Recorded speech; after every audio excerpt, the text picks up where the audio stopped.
All right. Hello, everyone. Welcome back to the Millennials Are Old podcast. We remember it and review it because you're too old to remember and review it because you have memory issues because millennials are old as shit now.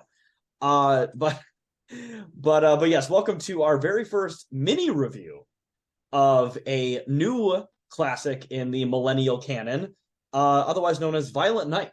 Now, this movie just came out December 2nd, so definitely a very new film. Brian, you and I have both very recently seen this movie. What are your thoughts? I loved this movie. And I didn't expect to love it. I heard almost nothing about it leading up to the time I went to see it. And then I assumed when I just saw like a poster or whatever it was, a bumper trailer, whatever I saw, that it was like a slasher Santa, like movie. And I was like, whatever, don't care about it. And then I went to go see it with a friend, and again, not really knowing anything about it. And I watched it gradually unfold into like it's like an action revival movie that's like very violent, but like with lots of choreographed fight scenes and martial arts and practical effects and gore. And I was just like, oh my fucking god! Yeah, no, this I totally agree with that. I went into this movie mostly blind too. So just to have a little bit of a plot description here without getting into spoilers. The movie is about Santa Claus, who after many centuries and millennia of delivering presents has become quite cynical and has grown to hate the holiday season. But on one fateful Christmas evening, he happens to come upon a home invasion at a wealthy family household, and it's up to him to save the day and the family from certain annihilation. And it's not, Christmas Evil or Silent Night, Deadly Night, where it's a guy dressed up as Santa Claus. No, he's actually literally Santa Claus. It's right Uh, off the top. It is Santa Claus. It is made very clear in the opening scene. There is no question of it. This is the Santa Claus of myth. He's got a roly poly belly, and he loves goodness, and he loves reindeer. yes, Santa Claus, this movie played by David Harbour of Stranger Things fame, I would say at this point is probably the thing he's most famous Oh for. yeah, I don't know what else he's done other than this in Stranger Things. He was like a character actor and a bunch of other stuff, but definitely did not get any kind of following and at least a popular consciousness until Stranger Things, that's for sure. Um, And he's I don't know, he's very good at this. he's fantastic in this movie. Very I think enjoyable. He's a yeah, you're talking about rotund tattooed man, which not to have too many spoilers, but does come in handy to the plot later on. yeah, no, this movie really I think it's a good companion piece to a recent subject, which was rare exports, in that they're both kind of like weird, kind of subversive Christmas movies that aren't cynical and they're not really ironic. Um, No, this movie is very sincere. yeah, and it takes very seriously this like that. This is a Christmas movie, and it's about family, and it's about second chances and togetherness and believing in miracles and magic and like the redemptive power of like coming together. And this is not a joke. This is a very violent movie. This is, I mean, like a movie that if I'm kind of shocked to see in like Yeah, no, I of a context because of the violence, but it's also very sincere about its like Christmas message.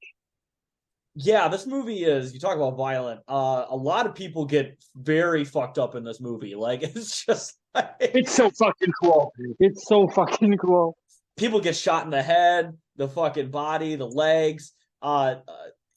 People get destroyed with a fucking sledgehammer. Like a million people get killed with a sledgehammer. It's just, yeah, it's let's just say I was definitely in awe in the theater watching this movie at a particular scene in the third act, and Uh, I was laughing the entire time. It took place in a shed, Brian. You might know which one I'm talking about. oh yeah, no, I know exactly. This movie kicks ass. So I went to go see this.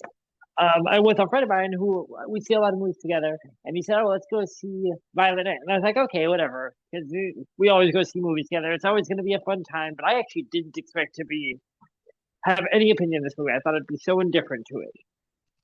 We sit there. First of all, this is December 1st. And we got, so this is a preview because I think it got its wide release on December 2nd, if I'm correct. Yes, I believe it So originally came out back in October. Yep, October, and then wide release this month. So so we saw it December 1st, which is also in itself kind of awesome. This was, my kickoff into the Christmas season. So we go in here December 1st.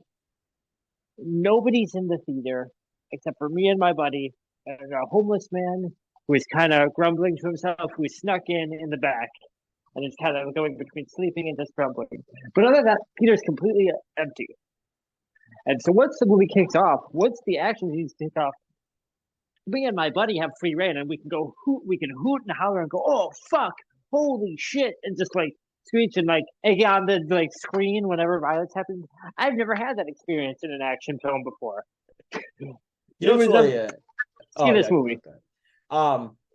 So I saw this in a half full theater. I saw this last weekend, and to be fair, as a recording, because I'm going to be releasing this around probably on Christmas or the day after or before. Because this movie just came out a couple weeks ago, so that's why I don't want to put too many spoilers on it because it's a movie that's still pretty recent. Of course, but a lot of people see this movie like no, for sure. I saw this movie the second weekend of its wide release debut, and I saw it in a theater half full. I remember I usually sit not in the disabled seats, but there's like open seats in between the disabled seats because nobody fucking sits there, and there's still like pretty good availability of seats. And I remember just before the movie started, I saw this lady. She must have been like at least in her 70s, probably 80s, in a fucking walker coming up. And I'm like, oh, God, this lady does not know what this movie's going to be about. And it's called Violent Night. No, that's fair. But at the same time, like, I just, it was very, very funny. And she was with her family, so she wasn't just by herself. But other than that, like, yeah, definitely people laughing throughout the theater, and also, going along with the fact this movie is very violent. I think this movie is also very funny. Like, there's a lot of scenes in this movie that I laughed at quite a bit. Performances are great in it. I mean, it's very funny. It's really like, I mean, it's not really an ensemble film, but without getting to my other peak performance in the film is John Leguizamo's in it. Yes, John Leguizamo as the main antagonist who goes by Mr. Scrooge at certain points because he literally hates Christmas. He hates Christmas. What a bastard. That's why we say this movie's not cynical, because like the main bad guy of this movie is like a murderous piece of shit who's like literally hates Christmas. Like it's just yeah. And it's not like, I mean, it's self-aware, it's heightened, and it's meant to be funny and ridiculous. But yes. It's not like a joke that I don't think that the Christmas like spirit of this movie is like it is a parody. I think the filmmakers fully want you to think about like the holidays and all that shit when you watch this movie. It works very well, even though it shouldn't. Yeah, no, I totally agree with that. But yes, definitely John Leguizamo, Mr. Scrooge. Definitely one of the more enjoyable villains I've seen in a movie this year. I will say that he chews the scenery in every fucking scene. He's very quippy, very funny. Still very no nonsense at points. Still like he's about ready to just murder this whole damn family. And I also do like the family. So you're talking about how it's like the redemptive spirit of Christmas. Like outside of the little girl in this movie, Trudy, who is Santa's little helper in this movie because she relays various information to Santa to help him get the better of these home invaders at certain points. The whole movie, if you haven't guessed, and this isn't a spoiler, I think it's right up front. And they kind of spell it out in the first place. This is a Die Hard analog. Yes, and they even mention it at one point when he's going through his sack of toys. He's like, "Oh, here's a Blu-ray copy of Die Hard," and it's like, "Oh, okay, yeah, you know." So any of you nerds who are like, actually, Die Hard is a Christmas movie, when it's not, it's fucking not. This is the Die Hard Christmas movie. Yeah, you can watch this now. Instead of forcing your family who just wants to watch Christmas shit to watch Die Hard, you can watch this, which is an actual Christmas movie. Also, speaking of homages, there's a also very an allusion to and they do mention Home Alone in this movie as well. But there is a very good Home Alone sequence that's also one of my favorite parts of the movie in the attic. that scene did me in, man. Of all the rough scenes, that one did me in. Oh, Yeah, hey, that was just absolutely fantastic. But oh, I'm sorry. now, My point that I was going to get to about the so except for Trudy and Trudy's mom, everybody in this household is just a miserable, cynical piece of shit. Like just Rich, everybody. a piece of shit. Yeah, just rich assholes, like the worst people in the world. And this movie takes place in Connecticut, and like rich Connecticut people are like the worst rich Americans, and that's fucking saying something. I mean, it's and even that is like they find a way to do all the family shit in a way that makes sense and feels organic to the characters. And I don't know, it, it's I was very surprised by it, and I kind of feel like we might be in something of like an action renaissance now because I feel like the 2000s and the 2010s to me for action films were not good.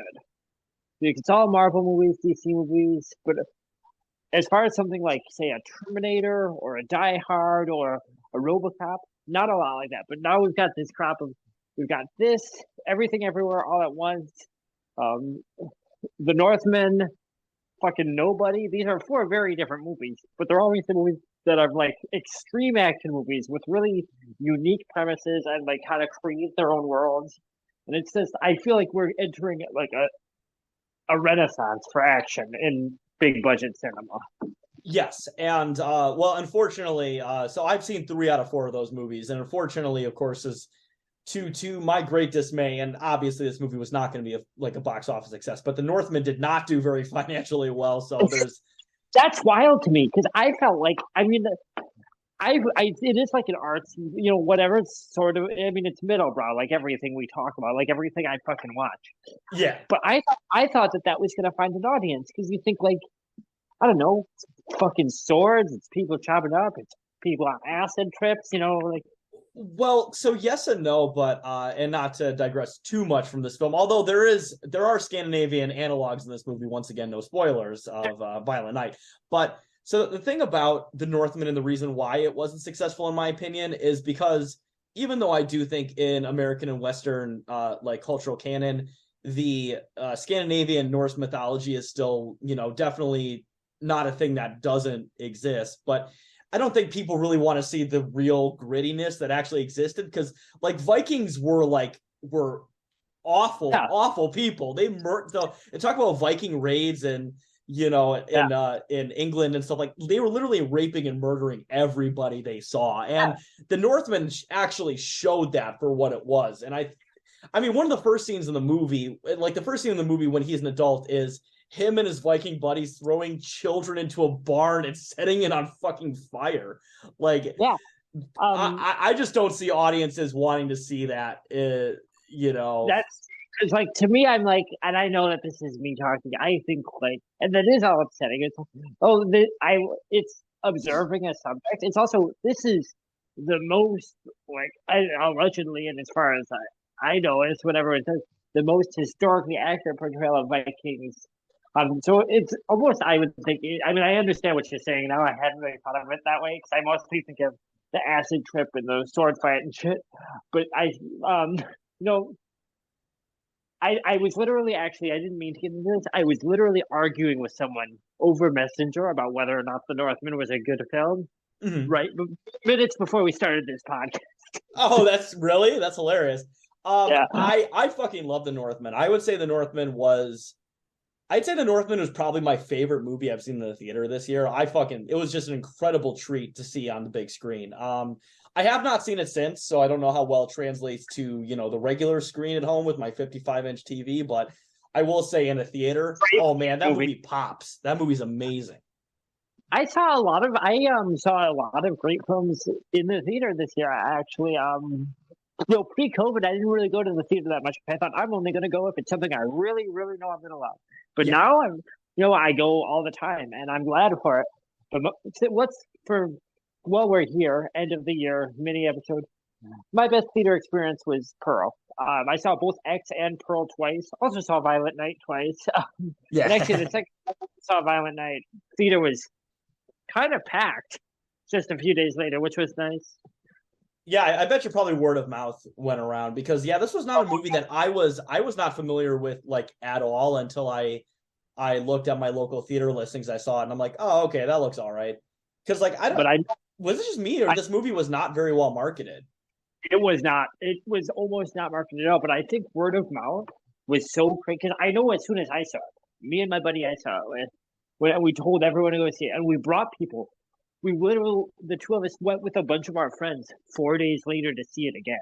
And then I would look online, and I know, like, I saw on Letterboxd, all of a sudden, every day, more and more people were talking about this movie, and I'm glad because it deserves that audience. It It's such does. a fun, weird movie. And it's interesting is that it actually has like quite a pretty solid critical reception too. It has a at the moment it has a 72% of Rotten Tomatoes critic score and 88% audience score. So both critics and audiences definitely like it. Yeah, and I never thought in my lifetime that we'd be seeing action or horror films that are excuse me, as extreme by major studios as Violent Night or Barbarian or X or whatever. Yeah, you know what's interesting? So we talk about Marvel and stuff like that. I think the Marvel saturation is oversaturation and its decline, I think is probably coming a little bit quicker than we might realize. Um, Yeah. because even though we talk about middle-brow movies, like Violent Night is definitely not a high-brow film by any stretch of the imagination.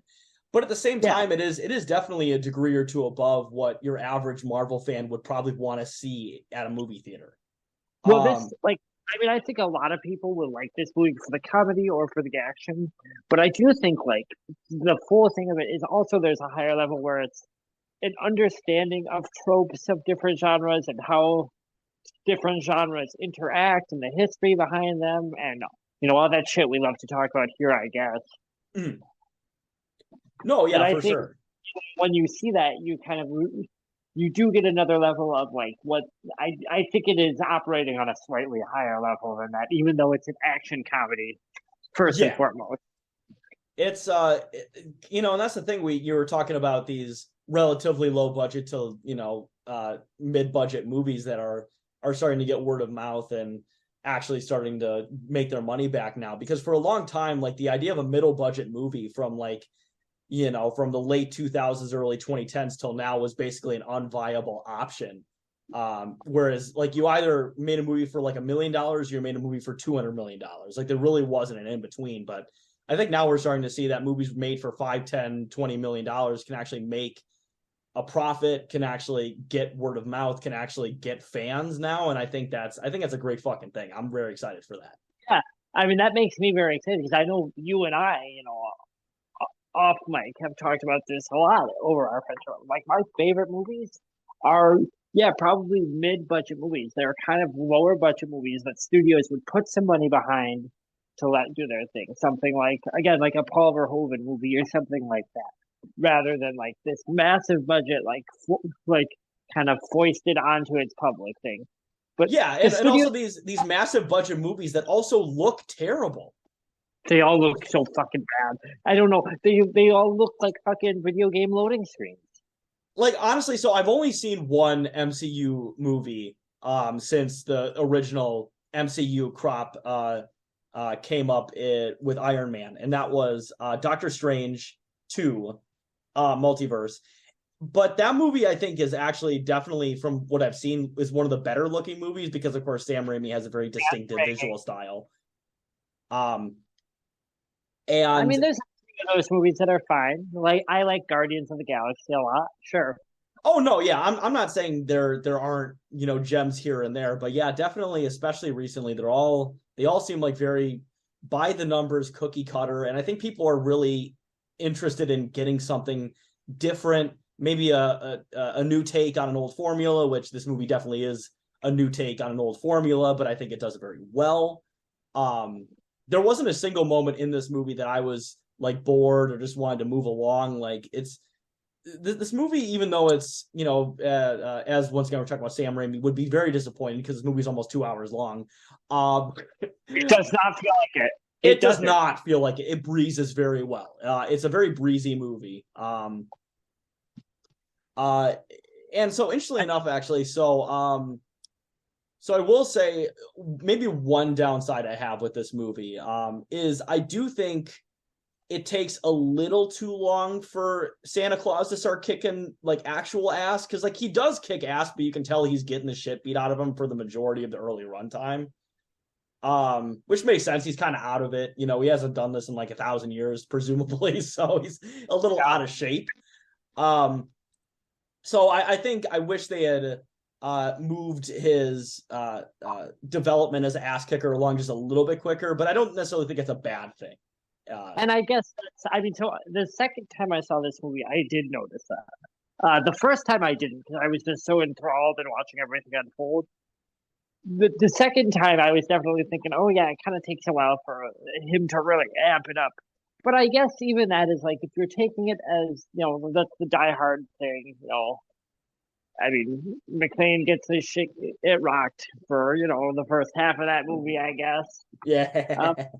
But you are right. The first time I saw the movie, I was just so engaged in the jokes and in the performances and just watching everything unfold and the action gradually kind of heat up that I didn't notice that. The second time though, I had seen it and I knew what was coming and I was waiting kind of just for it to get there to see my friends' responses. And so I was like, come on, get to it. Yeah. But once it gets there, it's kind of, in that way, I might say it's like the first Evil Dead. That it takes a while to, maybe almost the first third of the film to really get going. But once it grabs you, it does not let go. No, it doesn't. And speaking of Evil Dead, now that this movie has, because this movie once again has only had a wide release as of recording of this episode for about 2 weeks now. It's already made a profit already. What do you think would be a good sequel to this movie? Because I'm curious about that. Because this movie probably will get a sequel now because it's like I said, it's already made a profit within 2 weeks. So I had not thought about that. Typically, so ideally I would say, and this is not my answer, that I don't want there to be a sequel because I don't think everything needs. I really don't think this needs a sequel. But since you've said, and I think you're right, that it will get one. You remember that bad movie, Rise of the Guardians? The CG where all the holiday mascots team up like the Avengers. You're not talking about the Marvel Rise of the Guardians, are you?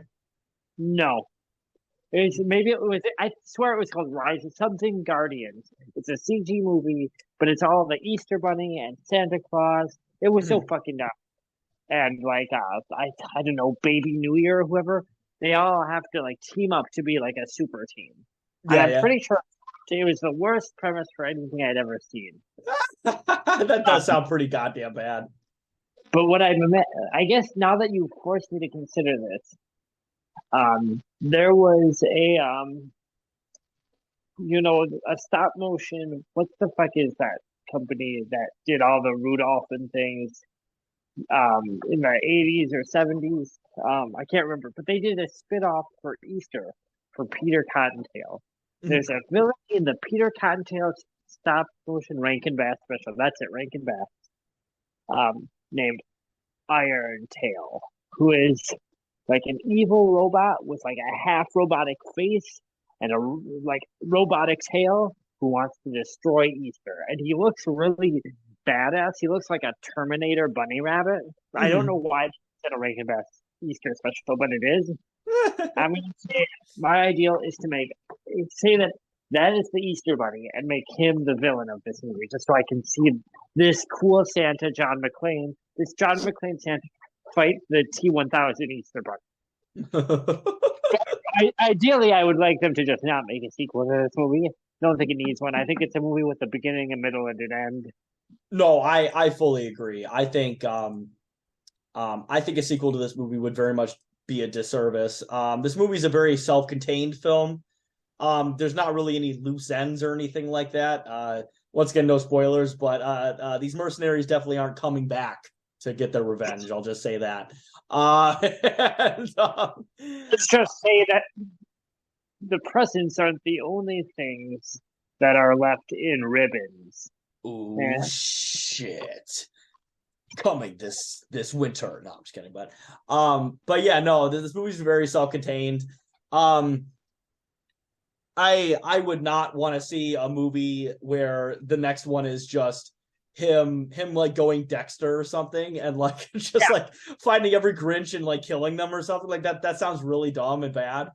Well, Uh, it's like let's say the logical thing. Hopefully, they'll do something more inventive, and I assume they will. You know, if there are good sequels, it's happened. I don't want to be dismissive. I'm gonna want to try to be excited if they do announce sequel to this. But what are the Die Hard sequels? Die Hard's a great action movie, like a near perfect action movie.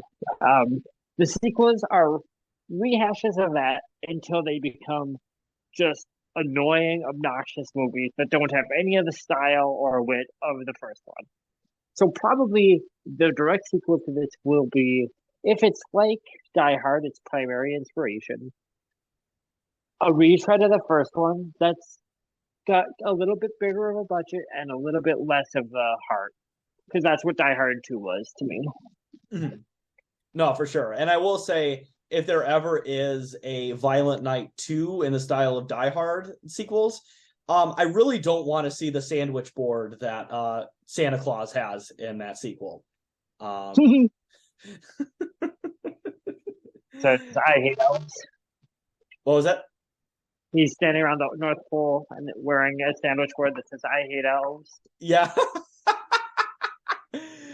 Speaking of, I mean, do you think that Santa Claus in this movie would have punished the elves in rare exports, or do you think that's a different Santa Claus? That's a Santa Claus for the different region.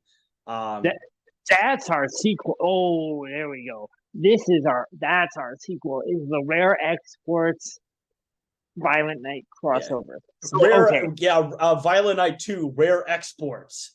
Dude. Follow that. So Violent Night 2, rare exports Boogaloo. How does that sound? Well, yeah, you got to go with it. That's the classic. So, okay, this is maybe a decade or two after rare exports. So now they have this established like community of Santa Clauses that they distribute, and it's almost like it's like Terminator-esque, Skynet Corporation that's in charge of all these Santas, who are coded to be good to children, but their actual DNA makes them want to eat or do other things to kids.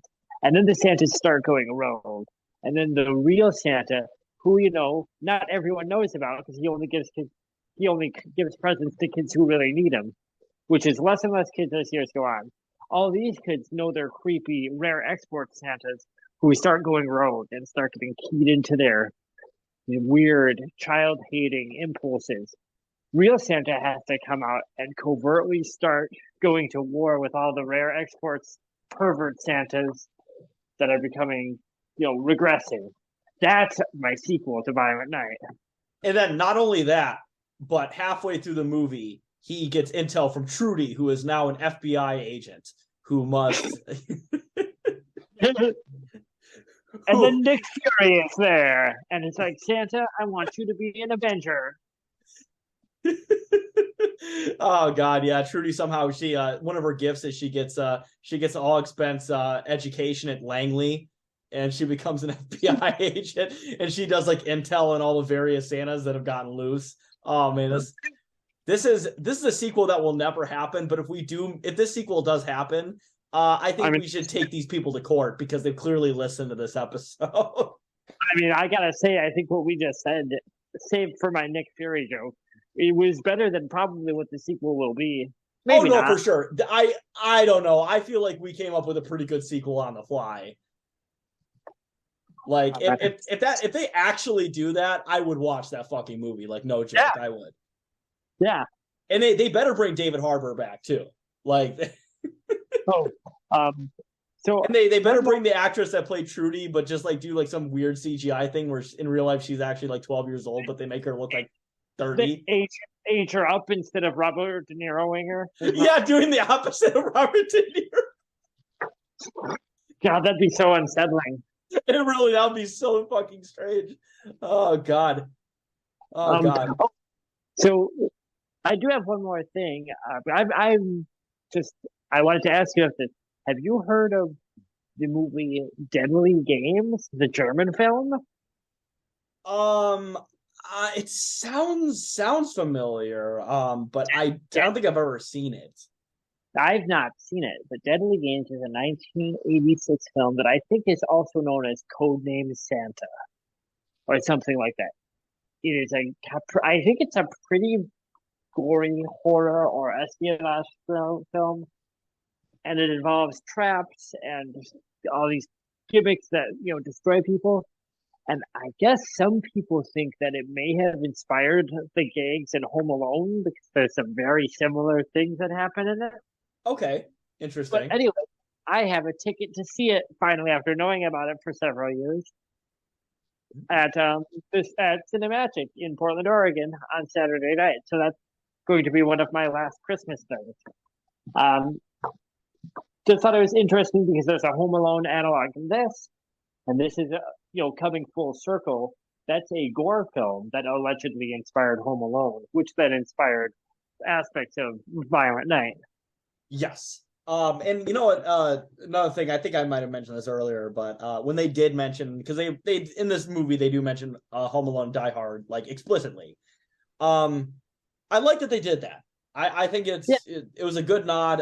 The audiences were like, "Oh, this is fucking Die Hard and Home Alone and Christmas," and it's like, "Oh yeah, we already know that, motherfuckers. What are you gonna yeah, say about it? We're gonna do this yeah, and we're gonna do it good." yeah. This is in. I mean, that's part of the thing. I think it. This is the type of movie that works better because you know that it's part of a tradition. You look at this and you're like, oh, they found a way to make these different parts of film history all come together, and it this sounds like it shouldn't work, but it does. It's a neat thing. Yeah, it's a movie that works because it's a movie that's willing to have fun with its premise. Yeah, Whereas a lot of it's still movies play it way too safe, and this movie does not play it very safe like at all. and the inverse is that it has a lot of fun with its premise, and it doesn't take itself seriously, but it does take being a good movie seriously. There's a lot of practical effects. There's a lot of actual stunt work in it, from actual stuntmen doing like MMA type shit in the fight scenes. It's very much like a work of filmmaking where it's made with a lot of love and a lot of craft Yeah, for but this this movie. movie is definitely like from what I remember, it seems like it has a lot of practical effects. I wouldn't say it's all practical because no It's movie not all is doing practical effects at this point. But there's it's definitely not all CG though. It is definitely not all CG. but there are some prominent CG, but I think it's used pretty tastefully, kind of in the way that you would more see it in like Jurassic Park or T2 or some earlier film, rather than just being the default. Absolutely. But yes, our recording is about to end very shortly. So before we get kicked off here, Brian, is there anything else you have to add to this little mini review here? No, I want everyone to have a happy and safe holiday and spend some time doing something you like, and we'll hopefully be with some people that you like. Yes, and I do recommend you see Violent Night. Great movie, and I also agree. Have a happy holidays, Merry Christmas, Happy Hanukkah, and if you're a Jehovah's Witness, go fuck yourself. So God bless us, except for Taylor. yes, absolutely. So have a good night, everybody.